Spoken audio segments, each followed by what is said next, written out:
I am back with my new concertina book, and we're going to do the first couple of pages, and I've decided to do sort of a spread going over the 2 pages. Some of them I might do a spread, some of them I might do individual pieces. And we're going to look at working with organza today. So I've done a little bit. I did a dandelion on organza a little while ago. That worked quite well. Today we're going to try and use it just as a background. I want sort of just a little bit of colour, almost like I've watercoloured the background.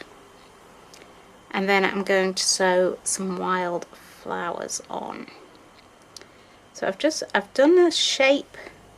You can do strips, but I wanted to do something a little bit different, so done almost a circular shape, and that's going to act as sort of a frame.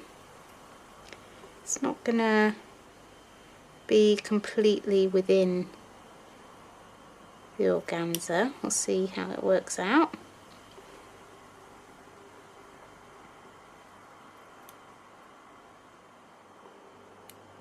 And like using your fabric scraps, it kind of quickly builds up an interesting background to sort of present your embroidery on. Got a slightly different colour where we're overlapping, which I like. And I've got some scraps of some other colours as well. So I've got that sort of a darker green. That's a very pale pink, but that almost looks white. And I've got this wild sort of rainbowy effect, so I'm going to do some little scraps of the colours along the top. So we're going to have wildflowers. Probably want the green coming up a bit more. We're going to have grasses, wildflowers.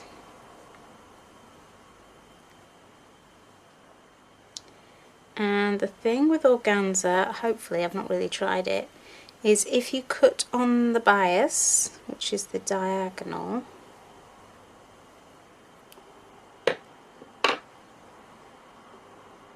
then you can pull it a bit and it kind of pulls out of shape and frays slightly, which I think will give it a little bit,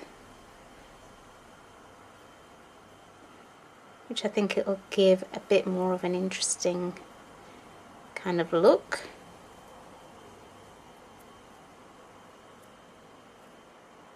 There you go, you can see it's working there. I might frame this up, not quite decided yet. So we'll have little patches of colour where the flowers are going to go.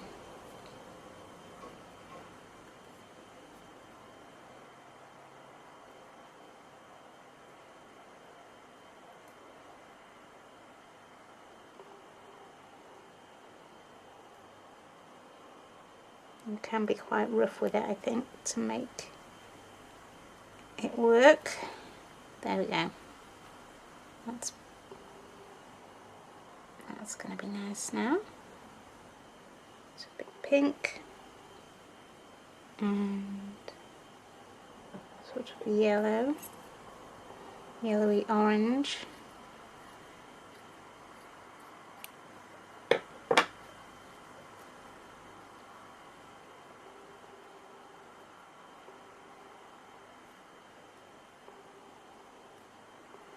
Kind of pulling motion seems to be working quite well.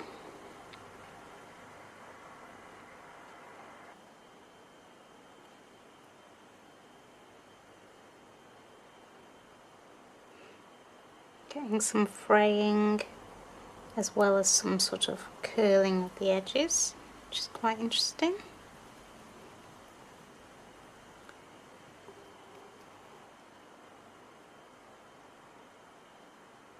Like that. That's almost like a white colour, so we'll keep that.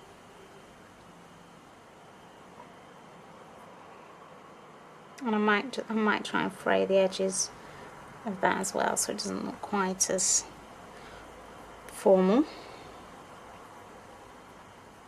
And this is going to be a good piece to sort of use up your scraps of threads, your aughts, because it doesn't matter, we're going to mix lots of different greens and then the colourful flowers.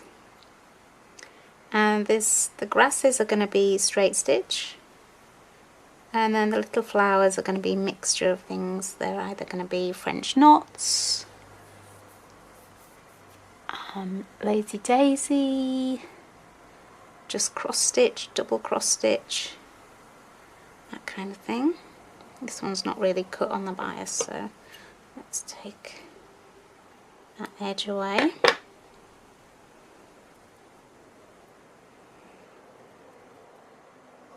Okay.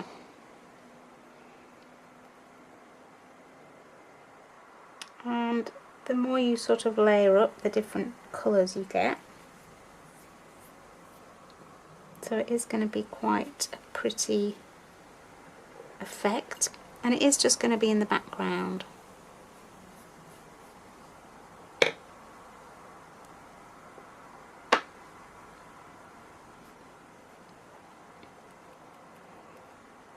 Something like that. We'll decide as we go along.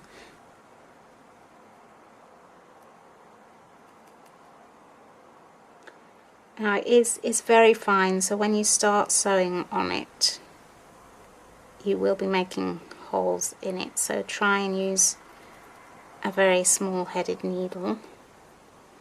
And we are sewing it to a background cloth, so this will stabilise it a little bit.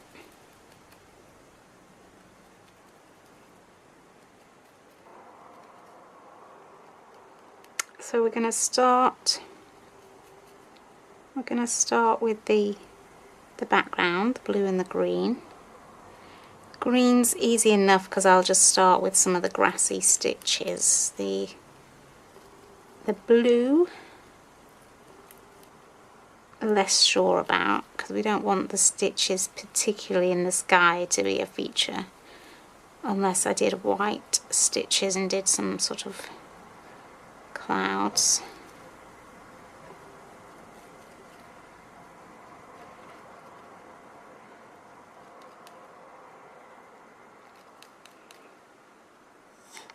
There we go, slightly softer edge there. So that is my basic background. Now I need to pick out some threads. So I have chosen some colours. We've got 3 greens, because a lot of it will be green. A couple of yellows, a couple of pinks. Pink is very bright, so I might not use too much. White maybe on the very light pink, and maybe the orange. Let's see if I can get a little bit more of that orange colour from the rainbow mix, sort of in between the pink and the yellow. And then we're going to start.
it's off the hoop now, and we're going to look at it in the book. So that is the first couple of pages of the book. I'm really pleased with how this turned out. Difficult to know where to stop on a piece like this. So I was like, should I blend in all the grasses, or should I let the colour shine through a little bit, which ultimately I decided to do.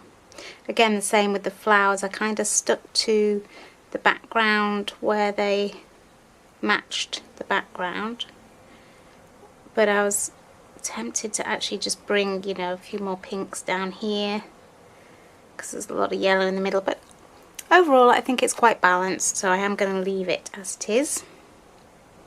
I enjoyed working with the organza, so I may well revisit that, possibly in a hoop or something that can go on the wall, because obviously this is in a book. It's going to have a big crease down the middle. And I do have some nice yellows, so I do want to do a sunflower with the organza, so watch out for that one. That is the first 2 pages of my slow stitch flower book. We will have a think about what we want to do next. Let me know in the comments if you've ever worked with organza and what other projects you can do with it. If you've enjoyed my video, please subscribe at the end and look out for some more slow stitching content and other textile bits and bobs, which I hope you'll enjoy.